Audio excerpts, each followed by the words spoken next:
Hello everyone, welcome back to our channel. তো আজকে আমাদের সেকেন্ড ক্লাস রিজনিংয়ের উপর। তো রিজনিংয়ের একটি টপিক যেটা সিকোয়েন্স অফ ওয়ার্ডস, অর্থাৎ ডিকশনারিতে আমাদের কীভাবে ওয়ার্ড সাজানো থাকে সেই অ্যাকর্ডিং আমাদের একটি করে রিজনিংয়ের প্রশ্ন আসে প্রায় পরীক্ষাতে। তো আজকে আমরা দেখে নেবো, সেগুলো শিখে নেবো যে কীভাবে সেই ওয়ার্ডগুলো খুব সহজে আমরা সাজাতে পারি অ্যাকর্ডিং টু ডিকশনারি। ঠিক আছে, চলো শুরু করা যাক। এই যে ডিকশনারি, এই ডিকশনারি অনুযায়ী আমরা আজকে সাজাতে শিখব। আমরা প্রত্যেকে ডিকশনারি ব্যবহার দেখেছি। এই ডিকশনারিতে কী হয়, এই ডিকশনারিতে প্রত্যেকটি ওয়ার্ড প্রত্যেকটি লেটারে পরপর সাজানো থাকে। অর্থাৎ কোনো ওয়ার্ড এ দিয়ে যেটা থাকে সেটা ফার্স্টে থাকে, তারপর এরপর এ, তারপর শুরু হয় এরপর এ, তারপর বি, অর্থাৎ পরপর প্রত্যেকটা সিকোয়েন্স অনুযায়ী সাজানো থাকে। এরপর সাজানো হয় বি অক্ষর দিয়ে, সমস্ত বি অক্ষর পর থেকে যত অক্ষর আছে সমস্তকে সাজানো হয়, তারপর সি অক্ষর দিয়ে, ডি অক্ষর দিয়ে, এরকম করে আমাদের পরপর সাজানো হয়ে থাকে। এই ডিকশনারি অনুযায়ী অ্যাকর্ডিং যেভাবে সাজানো হয় ওয়ার্ডগুলি সেটা আমরা আজকে শিখবো, যেটা আমাদের পরীক্ষাতে বারবার ধরে আসে। তো দেখে নিই আজকে এই ধরনের কী ধরনের প্রশ্ন হয়। তো অ্যাকর্ডিং টু ডিকশনারি কীভাবে ওয়ার্ড সাজানো হয় তার আগে আমরা কোশ্চেনে যাওয়ার আগে তার আমরা কনসেপ্ট শিখে নেবো যে কীভাবে ওয়ার্ড সাজানো থাকে ডিকশনারিতে। তার ধারণা সম্পূর্ণ পরিষ্কার হয়ে যাওয়ার পর আমরা প্রশ্ন, কেমন? তো আগে একটা বিষয় আমরা ক্লিয়ার করে নিই যে আমরা প্রত্যেকে ডিকশনারি দেখেছি, সেই ডিকশনারি কীভাবে সাজানো থাকে, পরপর সাজানো থাকে লেটার অনুযায়ী। আচ্ছা, কিছু ওয়ার্ড যদি আমরা এখানে পেয়ে থাকি, যেমন এখানে কিছু ওয়ার্ড পেলাম, একটা ফার্স্ট অক্ষর আমি কিছু নাম লিখলাম কয়েকটি স্টুডেন্টের। যেমন একজনকার নাম সুমন, একজনকার নাম সাগর, একজনকার নাম সুরেশ, একজনকার নাম শুভদীপ। কেমন? তো এখানে এটা প্রত্যেকে কিন্তু আমরা কি দেখব, ওই ডিকশনারিতে গিয়ে ফর এটা নাম দিলাম 1, এটা 1, এটা 2, এটা 3, এটা 4। কেমন? তো আমরা প্রত্যেকে জানি যে এই ওয়ার্ডগুলি ডিকশনারিতে গিয়ে আমরা এস অক্ষর যেখান থেকে শুরু হয়েছে আমরা সে এসের পজিশানে গিয়ে আমরা এই নামগুলি নিশ্চয়ই সেখানে খুঁজে দেখার চেষ্টা করব। কিন্তু ফার্স্ট যে অক্ষরটি আমরা খুঁজে পাবো সেটি খুঁজে পাবো এস দিয়ে, প্রথমে গেলাম, তার মানে কি এস প্রত্যেকেরই কমন। তার ফার্স্ট যে অক্ষরটি খুঁজে পাবো এসের পর এ, অর্থাৎ এসের পর এ দিয়ে যেটা শুরু আছে, অর্থাৎ এই যে 2 নম্বর আছে এটি আমরা প্রথমে খুঁজে পাবো। তাহলে বলতে পারছি ডিকশনারি খুঁজলে আমরা ফার্স্ট পাবো।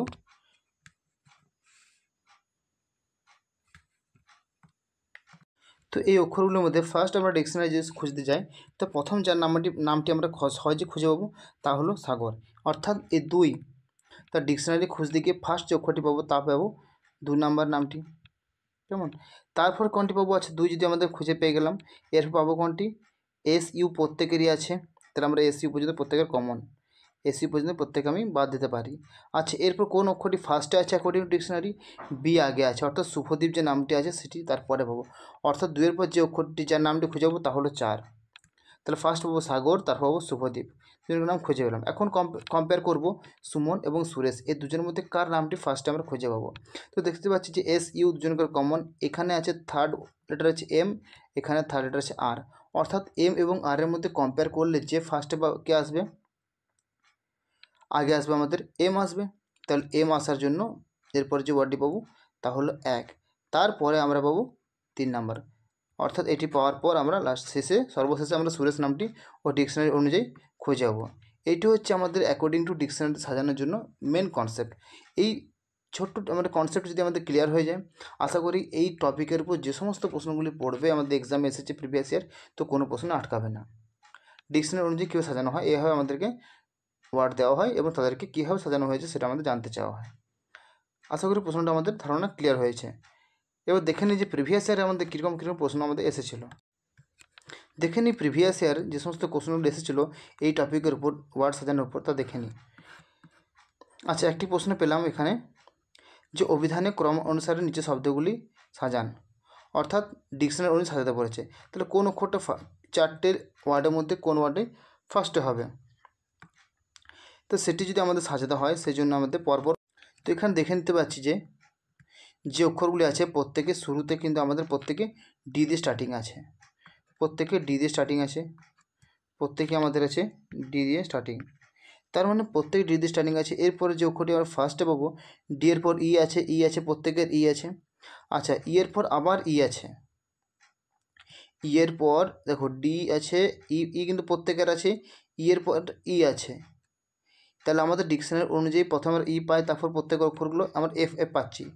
তো এফ পরে আসছে, তাহলে ফার্স্ট অক্ষর যেটি আসছে সেটার পর ই আসছে, অর্থাৎ ফার্স্ট যেটা অক্ষরটি আমাদের হবে তা হলো 3, কারণ ডি ই তারপর আবার ই, থার্ড অক্ষর ই আমাদের ডিকশনারি যে ফার্স্ট অক্ষর হয়, আর থার্ড অক্ষর প্রত্যেকে দেখা যাচ্ছে আমাদের থার্ড লেটার যেটা আছে এফ আছে, এখানেও এফ আছে, এখানেও এফ আছে, তাহলে এফ দিয়ে যেটা কম্পেয়ার করবো সেটা তারপরে পাবো। তাহলে ফার্স্ট যে ওয়ার্ডটি পাবো তা হলো 3 নাম্বারটি। তো এখানে অপশানে যদি আমরা অ্যান্সার করতে হয় তাহলে ফার্স্ট আমরা এটা আমরা পেয়ে যাচ্ছি, কিন্তু আমরা চেক করে দেখে নেবো সেটা সম্পূর্ণ ঠিক কিনা। আচ্ছা, ডি ই এফ, এফ দিয়ে প্রত্যেকেরই আছে, এফের পর ই, এফের পর ই প্রত্যেকেরই আছে, এফের পর ই তারপর সি আছে, এখানে আছে এন আছে, 2 নম্বরে আছে এন আর তারপরে আছে এন, অর্থাৎ আমরা কি পাবো, আগে পাবো ডি ই এফ ই, তারপর সি পাবো, অর্থাৎ এরপর পাবো আমরা 1। ক্লিয়ার হয়েছে নিশ্চয়ই? তাহলে এটা পেলাম, তারপর এটা পেলাম। এখন আমরা কম্পেয়ার করব এই দুটির মধ্যে, D E F E N, এখানে দুজনের মধ্যে এন পর্যন্ত কমন আছে, এনের পর আছে সি, অর্থাৎ আর এখানে আছে এনের পর আছে এস, তাহলে আগে পাবো আমরা ডিকশনারি সাজানো খুঁজে গেলে দেখে পাবো সি আগে আসবে, অর্থাৎ 2 নম্বরটা এরপর পাবো, তারপর পাবো 4 নম্বর। ক্লিয়ার হয়েছে? অর্থাৎ আমাদের অপশান ডি, আমরা প্রথমে পেয়ে গেছিলাম অ্যান্সার, সহজে আমরা করে বেরিয়ে যেতে পারতাম, বাট আমরা কনফার্মেশনের জন্য সম্পূর্ণভাবে করলাম। কেমন? এইভাবে আমরা ডিকশনারি অনুযায়ী সাজানো প্রশ্নগুলি শিখব। নেক্সট প্রশ্ন কি দেখা যাক, এখানে কতগুলি 4টি ওয়ার্ড দেওয়া আছে, তো কোন ওয়ার্ডটি এখানে আমাদের কীভাবে পরপর হবে। আচ্ছা, এফ তো প্রত্যেকেরই আছে, এফ প্রত্যেকেরই আছে, এফের পর ও প্রত্যেকেরই আছে, এল প্রত্যেকের আছে, এরপর আমি অর্থাৎ 3টে পর্যন্ত লেটার আমাদের প্রত্যেকের সেম আছে। এল এর পর এখানে এল আছে, এখানে আই আছে, এল এর পর এখানে কে আছে, এখানে এল আছে। আগে কি আমাদের আসে, ফার্স্ট আমরা যখন পাই ডিকশনারিতে পাই আগে জে কে এল, অর্থাৎ আগে কে আসে তারপরে এল আসে। 4 নম্বর লেটারটা যখন চেক করব তো প্রথমে আসবে কি না, তার আগে তো আমাদের আসছে আই জে কে এল, অর্থাৎ আই আগে আসবে, অর্থাৎ 4 আগে আসবে, ডিকশনারি আগে আই আসবে, I J K L, I আগে আসবে, তাহলে আই এখানেও আছে, তাহলে 4 নম্বর অক্ষর আই প্রথম আছে, অর্থাৎ আমাদের স্টার্টিং যে হবে 4 দিয়ে স্টার্টিং হবে, তো 4-এর পর স্টার্টিং হবে, এরকম দুটি অপশান আছে, এই দুটির মধ্যে অ্যান্সার 4-এর পর 2 হবে কি 3 হবে, আমরা কম্পেয়ার করবো কি 2 এবং 3-এর মধ্যে কম্পেয়ার করে দেখে নেব। এফ ও এল কে, এফ ও এল এল, আগে আমাদের কে আসে তারপর আমাদের এল আসে, অর্থাৎ 4-এর পর হবে 2। ক্লিয়ার হয়েছে? অর্থাৎ আমাদের অ্যান্সার হবে এটি, অ্যান্সার হবে, বাকিটা আমাদের কন্টিনিউ করা প্রয়োজন হবে না, আমরা এক্সামে এরকমভাবেই অ্যাপ্লাই করব যাতে আমাদের খুব কম সময়ের মধ্যে এটা আমরা সঠিক উত্তরটা পেয়ে যাই। ক্লিয়ার হয়েছে? আমরা এক্সামে সম্পূর্ণভাবে করে দেখার চেষ্টা করব না যে সম্পূর্ণ প্রত্যেকটা লেটারকে প্রত্যেকটা ওয়ার্ডকে সাজাতে হবে, আমরা অ্যান্সার পর্যন্ত পৌঁছে গেলে আমরা সেখান থেকে কমপ্লিট করে আগে এগিয়ে যাব। ঠিক আছে, এটাই হবে আমাদের এক্সামের অ্যাপ্রোচ। নেক্সট দেখি প্রশ্ন। আচ্ছা, নেক্সট প্রশ্ন এটি এসেছিলো আমাদের সিএইচএসের প্রশ্ন একটি। তো দেখে নিই যে এই যে 5টি এখানে দেওয়া আছে কি 5টি ওয়ার্ড দেওয়া আছে, এই 5টি ওয়ার্ডকে আমরা সাজিয়ে নেব কীভাবে হবে দেখে নিই। তো এখানে DO NATE, অর্থাৎ ডি প্রথম অক্ষর, প্রথমে কী আছে ডি দিয়ে শুরু আছে, ডি দিয়ে আমাদের প্রথমে শুরু আছে, তার প্রত্যেকের শুরুটা ডি দিয়ে হবে। আচ্ছা, ডি এর পর এর আছে ই আছে, প্রত্যেকের ই আছে, এখানে আই আছে, এখানে ই আছে, এখানে ই আছে। তো আমাদের ডিকশনারি অনুযায়ী সাজালে প্রথমে কী পাই আমরা, ই পাই, ABCD ই, প্রথম ই পাই, তাহলে অর্থাৎ 3 নাম্বারটা ফার্স্টে কখনো হবে না। তো স্টার্টিংটা 3 ফার্স্ট হবে না মানে ই তো কখনো হবে না, প্রথমে বাদ। তো স্টার্টিংটা আমাদের 4DE, আচ্ছা DEN আছে, DES আছে, 3 নাম্বারটা ফার্স্টে হচ্ছে না, DE হবে স্টার্টিংটা, ডি এর পর ই হবে, ই এর পর এন আছে, ই এর পর এস আছে, ই এর পর এম আছে, ই এর পর এন আছে। তাহলে ডিকশনারি অনুযায়ী আগে আমাদের এম আসে, তারপর MNOPQRS, আগে এম আসে, অর্থাৎ স্টার্টিংটা হবে আমাদের 4 দিয়ে, জাস্ট অ্যান্সারের যে স্টার্টিংটা হবে সেটা হবে আমাদের প্রথমে 4 দিয়ে আমাদের 3টে অপশান আছে। তো কীভাবে করবো এক্সামে, 4-এর পর 1 হবে না 3 হবে, আমরা 1 এবং 3 মধ্যে কম্পেয়ার করব। 1 এবং 3 মধ্যে কী হতে পারে, DE এখন DI, ই আগে আসে, অর্থাৎ 4-এর পর 1 হবে, তাহলে এই দুটোর মধ্যে অ্যান্সার হবে, ইও বাদ গেল। তো 1-এর পর 2, এখানে 5, অর্থাৎ 2 5-এর মধ্যে কম্পেয়ার করব, 2 DES আর 5-এ আছে DEN, কে আসে আগে আসে কি এন আসে, PQRS এস পরে আসে, অর্থাৎ 5 আসবে, তাহলে 1-এর পর 5 হবে, অর্থাৎ আমাদের অ্যান্সার হবে অপশান বি। ক্লিয়ার হয়েছে? এইভাবে আমরা এক্সাম অ্যাপ্লাই করবো যাতে আমাদের খুব কম সময়ের মধ্যে আমরা সঠিক উত্তরটি পেয়ে যাই এবং আগে এগিয়ে যাই, এবং এটি খুব সহজ প্রশ্ন যেটা যে কোনো আমাদের পরীক্ষাতে এসে থাকে। কেমন?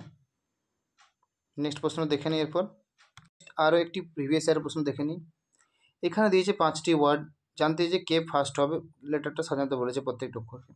আচ্ছা, স্টার্টিং তো প্রত্যেকের 1 দেওয়া আছে, তাহলে আমাদের ভাবতেই হবে না, স্টার্টিংটা আমাদের 1 হবেই, স্টার্টিংটা আমাদের 1 হবে। এরপর দেখতে পাচ্ছি 1-এর পর 2 আছে, 2 আছে, 3 আছে, 4 আছে। আচ্ছা, দেখে নিন, তাহলে 1 তো আমাদের ফার্স্ট হলো। এরপর দেখা যায় সি এর পর এইচ প্রত্যেকের আছে, সি এর পর এইচ, তারপর এ প্রত্যেকের আছে, কম্পেয়ার করতে দেখা গেলো। এরপর আছে এল, এরপর আছে ও, এরপর আছে এম, এরপর আছে এন। তো ফার্স্ট আমাদের কি আসবে, যে K L M N O P, অর্থাৎ এল আগে আসে, অর্থাৎ 2 আগে আসবে, তার মানে 1-এর পর হবে 2। তো 1-এর পর 2 এরকম অ্যান্সার আছে, আমাদের এ হতে পারে কিংবা আমাদের ডি হতে পারে। তো এ এবং ডি এর মধ্যে এটা অ্যান্সার হবে, অর্থাৎ কনফার্ম হয়ে গেল, অর্থাৎ সি এবং বি এ দুটি কাটা গেল। তো 1, 2, এরপর আছে এখানে 4 আছে, আর ওখানে 3 আছে, অর্থাৎ 4 এবং 3-এর মধ্যে কম্পেয়ার করব।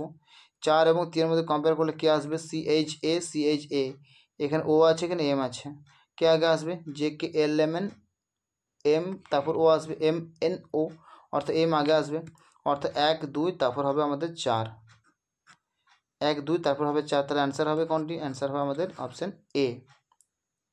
ক্লিয়ার হয়েছে?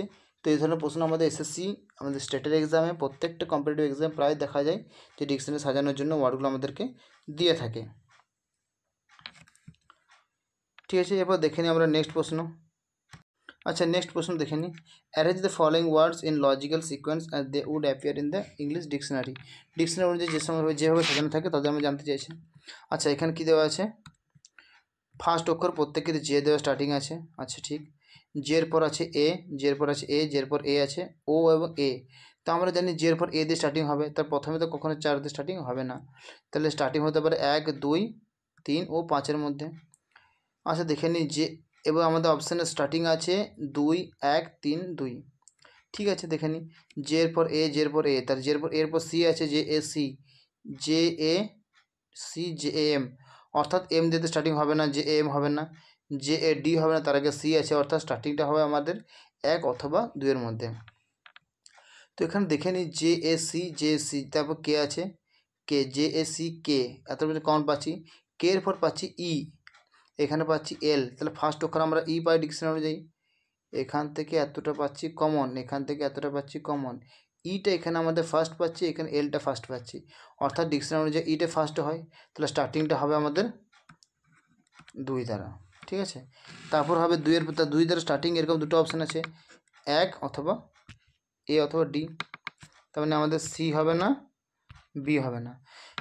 তো 2-এর পর 1 ও 2-এর পর 3, তো 2-এর পর 1 হবে কি 3 হবে, আমরা কম্পেয়ার করে দেখে নিই, তারপর আমরা অ্যান্সার কমপ্লিট হয়ে যাবে।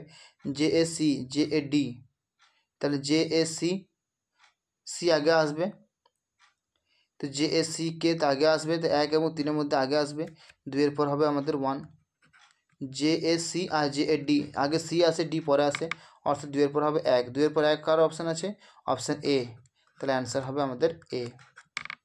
বোঝা গেছে? এইভাবে আমরা খুব কম সময়ের মধ্যে এক্সামে আমরা এগুলো অ্যাপ্লাই করবো, এইভাবে যাতে খুব কম সময়ের মধ্যে আমরা এর অ্যান্সারগুলো আমরা সঠিকভাবে করতে পারি। ঠিক আছে, এবার নেক্সট প্রশ্ন দেখে নিই। আচ্ছা, আমরা ডিকশনারি অনুযায়ী ওয়ার্ড সাজানোর জন্য আমরা এতগুলি প্রশ্ন পেলাম। আশা করি ডিকশনারি অনুযায়ী ওয়ার্ড সাজানোর জন্য যে সমস্ত প্রশ্নগুলি পড়বে এরপর থেকে কোনো প্রশ্ন ভুল হবে না, এভাবে অ্যারেঞ্জ করলে আমরা খুব কম সময়ের মধ্যে সঠিক উত্তরটি পেয়ে যাব। আজকের ক্লাস এতটা পর্যন্তই। Thank you everyone. যারা যারা নতুন আছো অবশ্যই সাবস্ক্রাইব করে নিও, কারণ এবার রেগুলার ক্লাস হবে এবং রেগুলার ক্লাসের মাধ্যমে প্রত্যেকের রিজনিংয়ে খুব ভালো মার্কস আসবে। তারা যদি কন্টিনিউ ক্লাস করে, শুধু রেগুলার থাকতে হবে তাদেরকে, এবার রেগুলার ক্লাস অ্যাটেন্ড করতে হবে, এবং অবশ্যই ক্লাস ভালো লাগলে চ্যানেলটি সাবস্ক্রাইব ও কমেন্ট অবশ্যই করে জানিও, যাতে আমাদের মোটিভেট করে এবং নেক্সট ক্লাসের জন্য আমরা সেটা সাহস পাই বা এগিয়ে যাই। Thank you everyone.